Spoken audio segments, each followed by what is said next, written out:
Hello, our podcast today will be in English. We are in the 7th day of the Spot 60 and we have here two special guests, the director Theodor-Cristian Popescu and the writer Rebekka. You have to tell me your name to pronounce it correctly. Kricheldorf. Kricheldorf. It's a little bit from tricky German. as well. I don't know to speak in German, Yeah. so I don't know the pronunciation in German. Kricheldorf. You are the writer of the play Villa Dolorosa, and you are the director of the show that we have seen yesterday on the stage here. And I observed that you actually made this contemporary version of the Three Sisters, the very famous play of Chekhov, and I felt that it was a necessary movement because Chekhov is very present, but the language used by him many years ago is not for us anymore. So you actually answered a lot of questions that the play of Chekhov addresses to us. And I want to know the story of how you decided to rewrite this big play. Yes, I decided it when I was working in a small theater in Germany, Theaterhaus Jena, in a city called Jena. It was about 10 years ago. And me and the director thought of a new project, and we both loved Chekhov a lot, but felt that, like you said, there's a lot of topics in the Chekhov plays that are referring to us still nowadays, but there's some things that are a little bit outdated, or there are some other problems we've got nowadays that Chekhov maybe didn't had, so I thought it could be interesting to not rewrite it but use it for my own play. And the first thing I had to learn to leave the Chekhov a little bit behind, because he's such a great figure, and you have to lose a little bit his spirit. Yes, actually. yes. But I after a couple of tries, and I managed to free myself a little bit from the big spirit without giving his ideas up. So I developed the characters out of the Chekhov characters, but with some thoughts I had about our lives today, and about depression that wasn't known before in the Chekhov era. Yes. The actors told me yesterday that it was one of the best texts for them. So I want to know the story of the show. How did you decide to stage it? To stage it, yes. I'm always looking for new work. All the time I have my kind of sources that throw texts at me, and I discovered Rebekka's play. I don't read German, but I have read an English translation, so I ordered the translation for it, and I thought that it was a very funny, very fast play, and it's very ironic that the result, it's a very slow, very philosophical show in the end. I didn't know it was going to become this. And I think, I thought, I was also afraid of Chekhov. I never staged Chekhov, and I thought this is a road to because I don't consider her play a rewriting of Three Sisters, but something that is ironically imagining what would happen if these people get the destinies because they got the names. Yes. It's a kind of absurd joke that the destiny plays on them. these dead parents that they both love and hate. Yes. Have given them these names, and it's therefore like a curse for them. exactly, and therefore destined them to have, at least psychologically they think it will happen, to have these destinies, and they are blocked in their own lives. And I found that very ironic, and I thought I can relate to this because anyway, if we start toward Chekhov, it's a second hand or a third time. We imagine how it is to be Russian, but we cannot really know. Yes. And I thought this is a way I can relate to it. I can be a Russian by name, but I'm not a Russian. And I can imagine this destiny, but that is how I came with these ideas of having images of Russia and a Russian choreographer who by Skype is leading the warming up of the actors, but it's just a disembodied voice somewhere very far in an apartment in Moscow, and these images of Russia, they come like a virus, but you don't know if this is Russia. You just feel that it's a big... Something with Russia. Something very big, very geographically very primitive and big and distant and exotic. It's like a call from the distance. And I thought this is the way Chekhov resonates in her play, but it's Rebekka's, for me I feel it's Rebekka's writing. I never feel it's Chekhov. It's only Chekhov in subterranean water. It's the story, but... not even. Yeah, and some topics I found very interesting, and it's not only the Three Sisters, it's in all Chekhov plays. Yes. So like there are people on the countryside who are not quite poor, don't have to work for a living, and they walk around in the garden, they're suffering from life, and they talk about maybe it would be better if we had work, and then so they romanticize work. Do nothing. They do nothing. And Yes. so I felt this talking about how you should live, and it was a little bit like talking instead of living.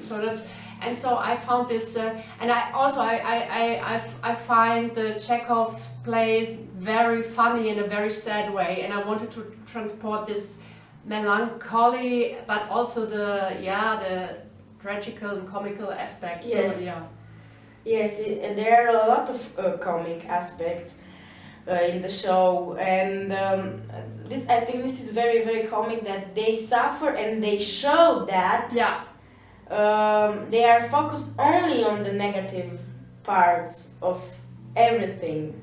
They are like in a box, and Irina says in the text, think outside the box, and this is very ironically because they are in a box, like the image is very like a box. This is what I saw, and they are acting not outside the box, in the box, and it was very ironically to hear her telling to think outside the box.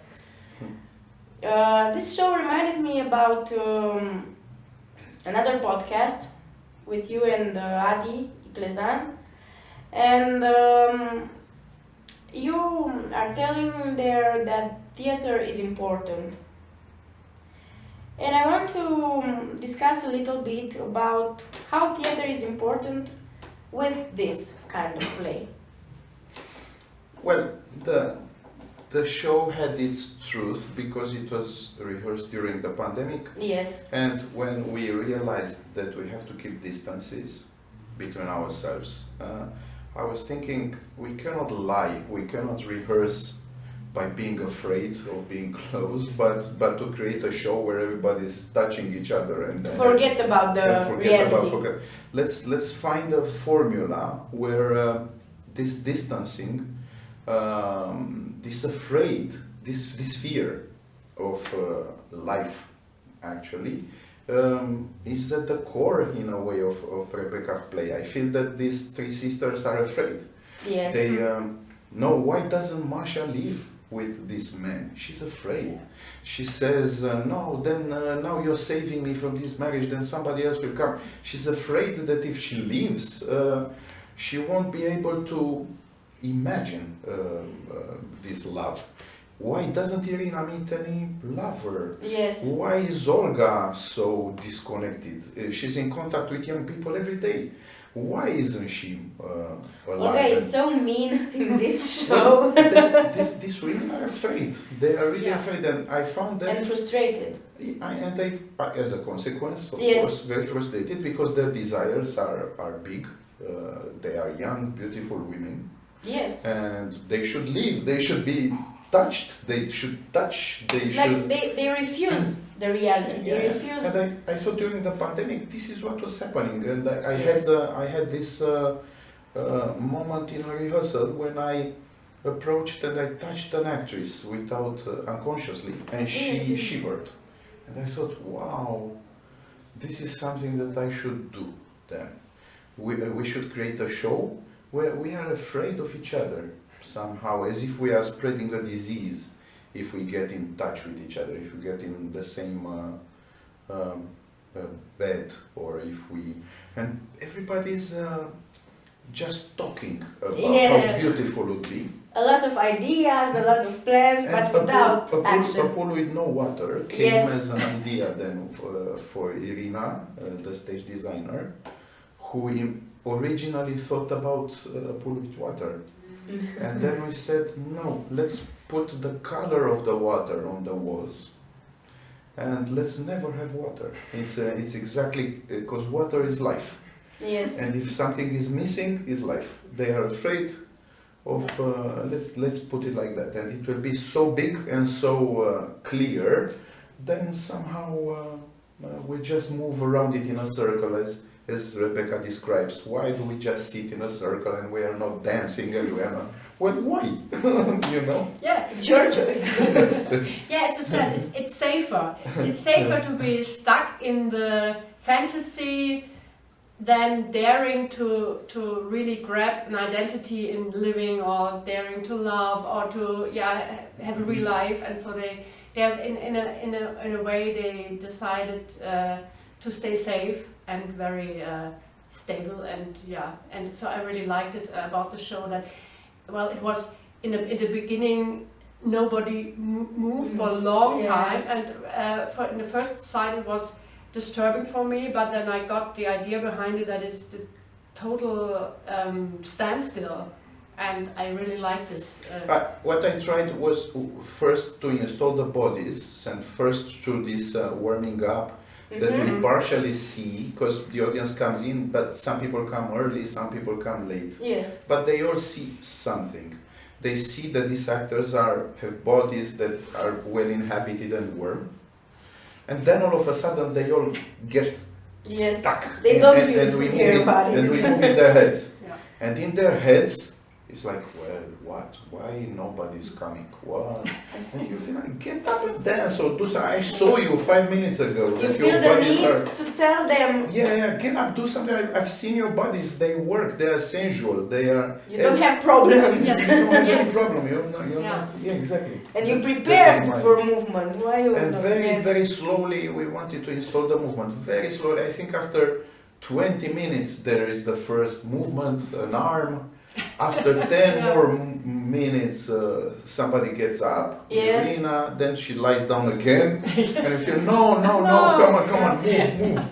And slowly, only when Janine arrives, 30, 40 minutes later, they stand up and they begin to move. Janine is very different.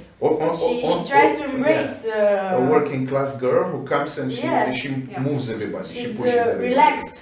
She's relaxed. She's not in her mind. Kind of aggressive. Yes, she wants to grab everything that she sees. And I liked very much that joke, Mi casa, su casa, my house is your house, really? She says. And I said, this is the key of the character. The character takes it literally. Your house is mine, I'll take it. And then she starts to take over. Then she starts to take the house. I was thinking this morning that Janine is the only one that is happy in this. I don't know if it's happy for real or not, but comparing her with the other characters, this is what I was thinking, that she is happy and they are all suffering.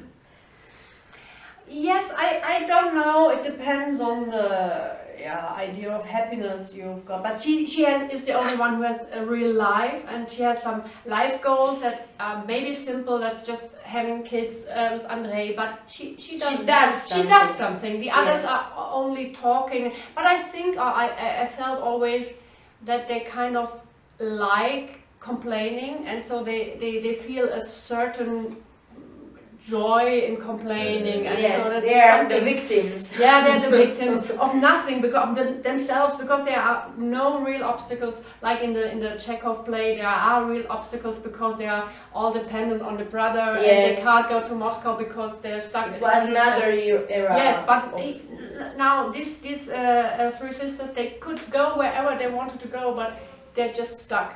And so Janine is the only one who really grabs life. Thank you very much. But the show ends with her dancing. At least she dances. Yes. While all the others, they have anniversaries when they never dance. They always cancel. They always find a way to fight, and it's always a fail. Yes, it's always a fail. Yeah. But she dances. She goes out and she dances. I have one more question for you. Why did you choose this end of the play with them? I saw them like kids playing in the pool. Mm-hmm. I think. And I think that this is a connection somehow with the vision of Chekhov that Rebekka somehow kept, that they never grow up, that they somehow they become very smart because at 10 years old they receive the complete collection of Nietzsche. Yes. They are very smart, but they never grow up, and they regress. They feel free only if they feel the children that they are. So I thought, let's let them somehow find themselves as they are.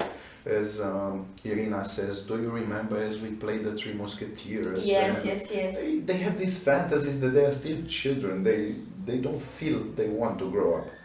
While Georg lives and Janine dances, they go in the adult world, they play somehow. They are playful, and they imitate the adults. Yes. They try to reconnect with the childhood that was refused by the parents. By imitating the adults and making fun of them, but not more than that. Then I think maybe in that moment they are happy. This is their happiness somehow. Yeah. If you leave them alone in this house, it's like a house where the parents just four of them are gone somewhere and they have a party. Confronted with reality, because where they can live their reality denial, it's fine for them, I think. Exactly. Also, Andrei is amazing that he has children. You never see him as a father. He's a child, and he plays. He says, I don't remember why I got involved with this woman, but he keeps on having children more and more. And you feel, it's a cynical vision, but that is somehow true. I resonate with it. Thank you very much for this discussion. It was a great show, one of my favorites from this theater. Thank you very much. Thank you for watching us. We will be here on YouTube tomorrow also.